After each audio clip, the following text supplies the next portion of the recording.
നമസ്കാരവും ഈ നോമ്പുമെല്ലാം കൃത്യമായി എടുക്കുന്ന ആളുകൾ സക്കാത്ത് കൊടുക്കാൻ അർഹരായിട്ടും അവർ സക്കാത്ത് കൊടുക്കുന്നത് നമ്മൾ കാണുന്നില്ല.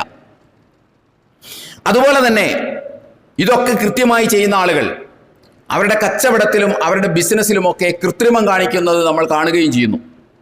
അതുപോലെ തന്നെ നമുക്ക് സത്യസന്ധതയും വിശ്വസ്തതയുമില്ല, അത് നമുക്ക് നഷ്ടപ്പെട്ടു പോകുന്നു. അതുപോലെ തന്നെ സുപ്രധാനമായ സന്ദർഭത്തിൽ ചതിക്കാനും വഞ്ചിക്കാനും മടി കാണിക്കാതെ വരുന്നു.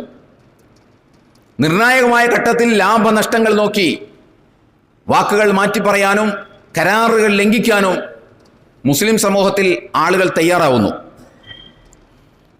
അവരുടെ വർത്തമാനങ്ങളിലും അവരുടെ ഇടപാടുകളിലും അവരുടെ ഇടപെടലുകളിലും ഒരു നീതി നമുക്ക് കാണാൻ കഴിയില്ല. പലപ്പോഴും നീതിയില്ല. ഒരു നീതിപൂർവമായിട്ടാണ് ഞാനിത് ചെയ്യുന്നത് എന്ന് പറയാൻ, ഇതെല്ലാം ഒരുപോലെ എല്ലാവരിലും സമ്മേളിച്ചിട്ടുണ്ട് എന്നൊന്നും അല്ല ഞാൻ പറയുന്നത്.